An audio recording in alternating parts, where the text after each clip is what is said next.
pamoja, ushindi kwa ukombozi wetu. Tujitoe wenyewe, tusimame pamoja, kulinda uhuru na umoja wetu. Enyi Bwana na binti wa Afrika, mwili wa jua, mwili wa anga, tuifanye Afrika mti wa uzima. Tuungane sote, tuimbe pamoja, kuenzi shikamano hatima yetu. Tujitoe wenyewe kupambana pamoja, uhuru na umoja vitawale. Enyi Bwana na binti wa Afrika, mwili wa jua, mwili wa anga, tuifanye Afrika mti wa uzima. Tuungane sote na tujibidishe kutoa kilicho bora kwa Afrika, chimbuko la wanadamu, chemchemi ya utamaduni, tumaini letu wakati wa mafarakano.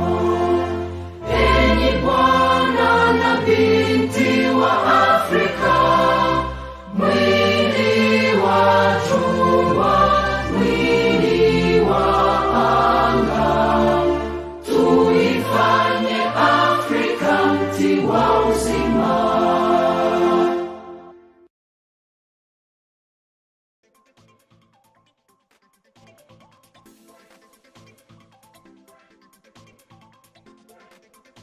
Welcome to Humans TV Africa. You are watching live Humans TV Africa, and my name is Katom Mukasa.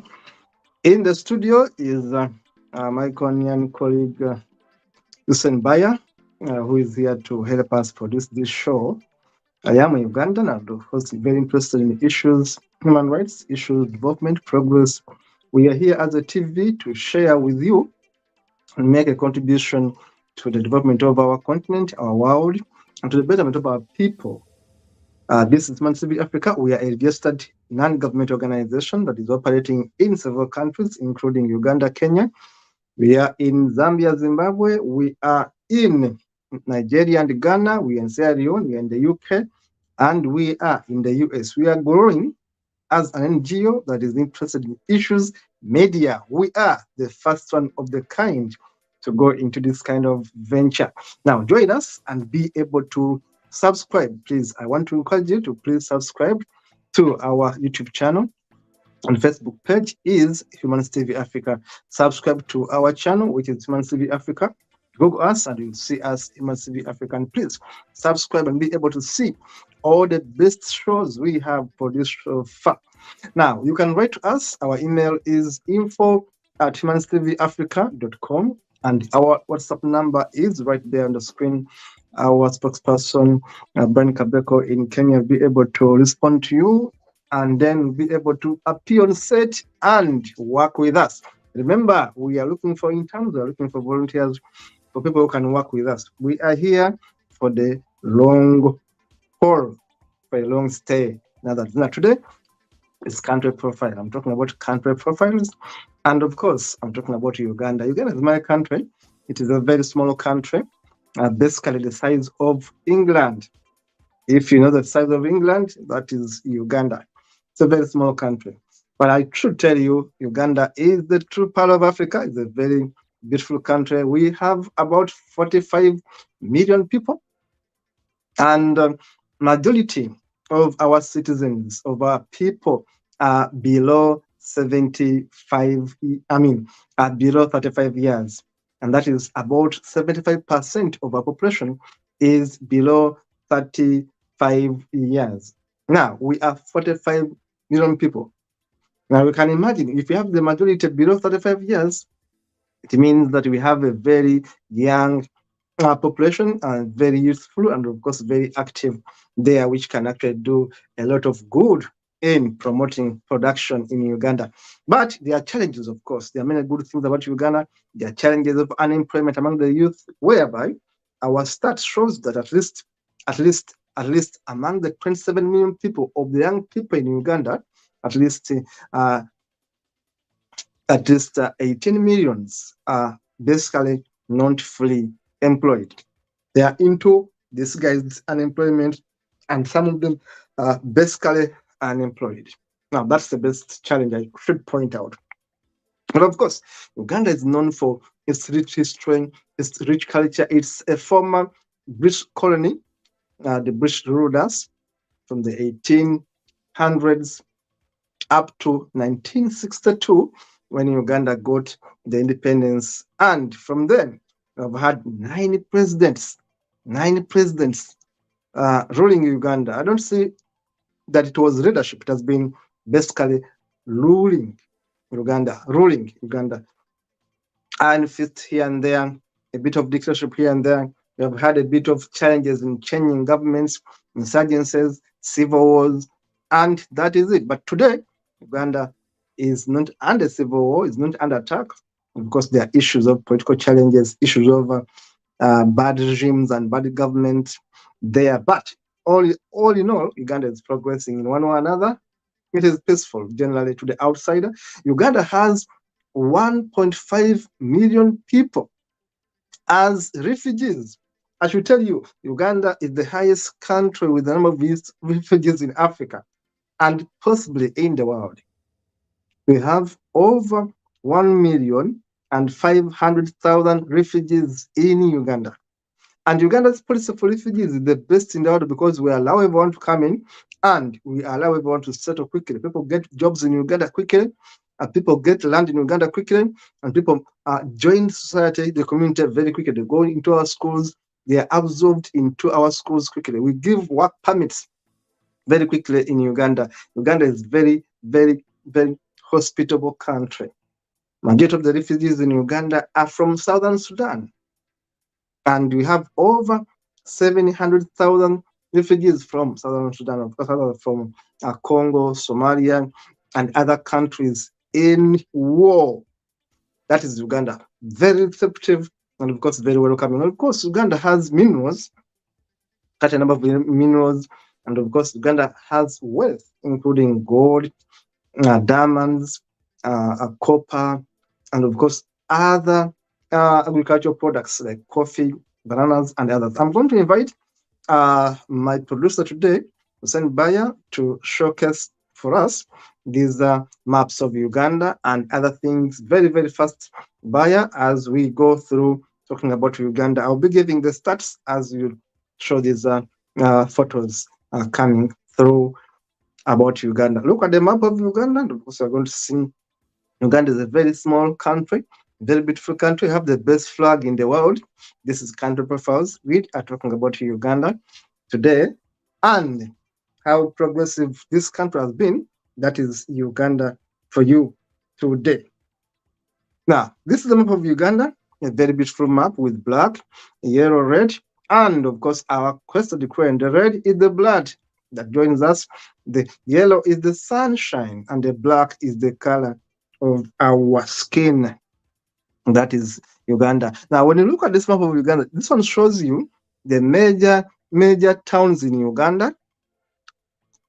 Nasindi, Gulu, Atiak, Kitgum, Moroto, Rira, Soroti, Kampala, Mubende, Entebbe, Poto, Masaka, Mbarara, Mbale, Tororo, Jinja, and others. These are the main areas, points of contacts in Uganda. Of course, we have Southern Sudan there, Kenya, Tanzania, bordering us, Congo, and of course, Rwanda as our neighbors. Now, these are the minerals of Uganda, the best minerals of Uganda: gold, silver, diamonds, copper, limestone, clay, granite, salt, tungsten, and many others. And you see, the map shows you their distribution in the country. Quite very, very impressive right there about Uganda. Now, again, this map shows you the rocks, and how they are distributed in Uganda. These are the rocks that are actually very expensive. You have the granite, the quartzite, the dolerite, the sandstone, the amphibole, granite, genesis, and others. There are quite many rocks. Uganda is a very rich country, I should tell you, with all these minerals.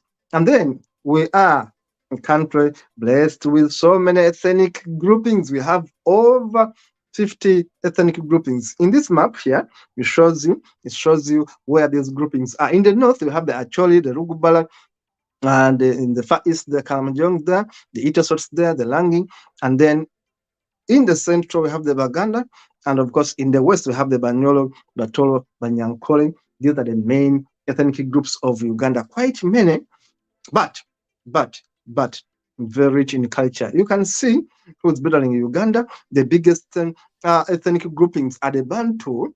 The Bantu, of course, are covering that green part there. I belong to the Bantu there. We are the biggest ethnic grouping in Uganda. Of course, they are the Central Sudanic people there. Up in the north, we have the Nilotics, somewhere in the far east, and of course, we have the Kriak somewhere still in the far east. Now, these are the major ethnic groupings in Uganda. As you can see here, of course, it goes ahead to show you the main cities in Uganda, and of course, how these ethnic groupings map out in Uganda. In the north, they are there, not the Bantu, but the Sudanic ethnic groupings up there in the north. And of course, in the south, the Bantu are there. And of course, the Itasots, the Nilotics, are somewhere in the far east of Uganda. Please, another map, please. And this is Kampala, a good kind of small city. But yeah, but it's coming up very well. It looks good, as you can see in that photo. Kampala, Uganda. Yeah, that is one of the maps of Kampala. Photos of Kampala at night, well lit there. And of course, that's Kampala on my right, the tax park right there. This is the developing country, of course. This is the developing country, of course, is having its own challenges of development. But of course, things are coming up slowly and gradually. Now, look at this. This is our culture. We love our culture, and much of our culture is full of traditional dances and the Galia. These are Itasots dancing here, the Baganda, the Banyoro, the Batoro, the Banyankole. You see all these dances. These are specific dances you see on your screen, not one tribe. These are different tribes, but they all dress a little bit differently, and their dances are a little bit different for the rest of the other dances. Very interesting. And of course, remember that our languages are also a bit different. The Banyankole there, you have seen them. The Itasots here, you have seen them. These are all different groupings, all of them having their different way of expressing their culture in songs, in dances, in poetry, and all these other things. These are the Basoga right there. The Basoga in the east at the source of the Nile. Remember, Uganda has the source of the Nile. River Nile starts right from Uganda. It goes up to Egypt, starts from Uganda. So we have that source of the Nile. And of course, we have Lake Victoria, the longest lake, of course, in Africa. And of course, we have very beautiful villages. We have the most fertile land, I think, in the world, because in Uganda, whatever you plant will come back and give you some food. That is Uganda. That is my country, giving you a profile. Our villages are still virgin. Of course, we used to have tombs, call them pyramids, where our kings would be buried, and one of them looks like that one there in Kasubi, Uganda. These are cows. We have the long-horned cows in Uganda, in Rwanda, and in some other countries. Long-horned cows are known so much to be in Uganda. These are our cows. These are our areas in the villages. The rural Uganda is full of life, of course. Vegetation is green. The land is still available. And the people are healthy. Contrary to what people say, oh, people are suffering, people are dying. No, it's a lie. There's too much life in our rural areas. These are our Ugandan ladies. They are so proud of their skin tone. They are so proud of their kind of skin color. Some of them are very proud of their body shapes. And of course, you can see some of these Ugandan women when they try to enter beauty pageants. The way they advertise themselves is quite different. They are really Ugandan. Yes, very hospitable people, happy children down there in Uganda. When you go to our villages where we grew up, people are really happy in one or another.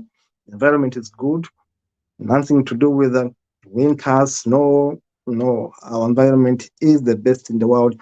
Now look at Kabale. Kabale is in western Uganda. It is Tegezi area where we have these hilly places, very beautiful places where they build houses on these hills. These are the hills of Kabale in western Uganda. I love Kabale. Kabale has a very beautiful environment there. It doesn't actually sun so much, and it is always in the best temperature you can want to do work in. This is beautiful Uganda. And of course, Uganda is largely an agricultural country where 80% of our people derive their income, they are living through farming. That's why unemployment will not hit us so hard, because people basically have their gardens, they can go and dig and have their own food of survival.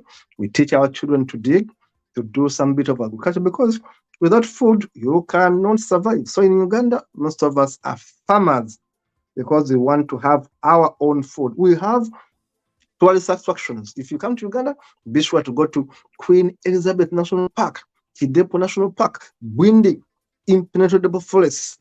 These are national parks in Uganda with all these lions, elephants, rhinos, gorillas, all these. We have, of course, our national airline, the Uganda Airline, quite busy applying routes in Africa. So far, Ugandan Airlines is back in action. And if you want to travel Uganda, yes, you may consider using Uganda Airlines. Now, this is the Karuma Falls. It connects the central Uganda to northern Uganda. You have to pass that falls, the Karuma Falls, and then before you go to northern Uganda. It's quite very impressive there. That is Uganda for you. And Uganda is indeed a tourist destination. It's a place where you can be able to go and visit. We have the gorillas, the chimpanzees, the lions.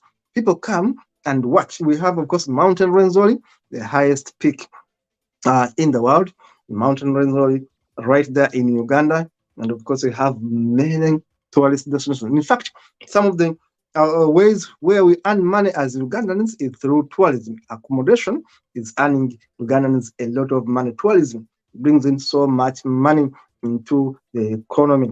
That is Uganda for you. Of course, we have got challenges of security and, of course, challenges of leadership. Here, you can see some of the times you're going to see policemen on the streets, you're going to see the army on the streets. That is the downside of Uganda because of the regime that is ruling the country with an iron fist at the moment. These are the leaders of opposition. You can see Santam Chagwan there. You can see Elias Lukwago, my Obi, right there. You can see Dr. Kiza Besigye. These are the leaders of the opposition as we speak now in Uganda, trying to assert themselves and say we need freedom to have multi-party democracy, which is there in Uganda, but not very functional. Uganda is a multi-party system under the leadership of one man called Yoweri Kaguta Museveni, who's being guarded like a pope, as you can see. He walks guarded, moves with a bulletproof car. He has been into power for the last 38 years. How would you talk about that?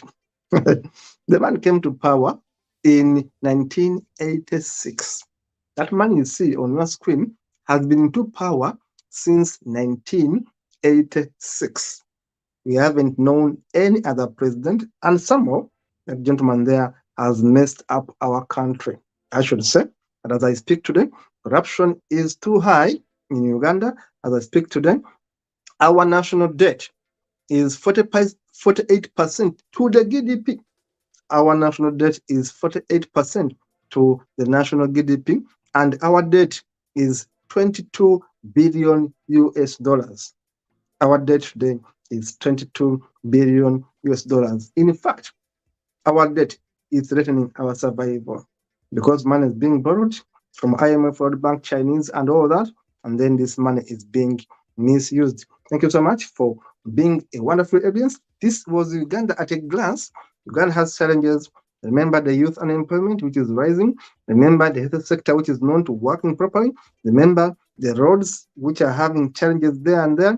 Remember the leadership, which is under one man for 38 years. One man is ruling Uganda for the last 38 years. But regardless of those challenges, Uganda remains relatively a peaceful country. Uganda remains relatively a country where tourists can go and enjoy and have company and have a fun. Remember, Uganda remains the country with the best soils in the world. We have food because of our best soils, fertile soils. Therefore, we can produce good food in Uganda. Remember, despite the challenges, Uganda still has happy people, receptive people. Remember, we have the highest number of refugees in the world, 1,500,000 people as refugees in Uganda, but all getting integrated, getting land, getting education. Uganda is so welcoming, regardless of the challenges we have, because right now we have a dictatorship in Uganda. Like it or not, the government there is not treating people in the best way possible. The government there is highly corrupt. Uganda has never received a corrupt government than that of Yoweri Kaguta Museveni. They have been stealing public funds. They have been messing up with people's human rights. They have been imprisoning people, shooting people dead on the streets when they go to demonstrate. People are being shot dead. So there's so much fear, so much intimidation in Uganda, especially for political activists, human rights activists. But if you're going to be quiet, don't talk about politics, simply mind your business. If you can, Uganda can be a very good country for you. That is Uganda for you. Good country, small country, 45 million people right there in Uganda. Youth unemployment becoming a challenge here and there, but with the best environment, the best soils, the best tourist destinations, and a very welcoming people. Uganda at a glance. In brief, that is Uganda for you. This is Country Profile, and this is Katom Mukasa, Ugandan, sharing with you these insights. Keep it Humans TV Africa. Remember to write to us at info@humanstvafrica.com, or send us that message on that WhatsApp number. And don't forget to subscribe to our channel, which is Humans TV Africa. Thank you so much, Baya, in Kenya, for producing this show about Uganda. See you in the next one.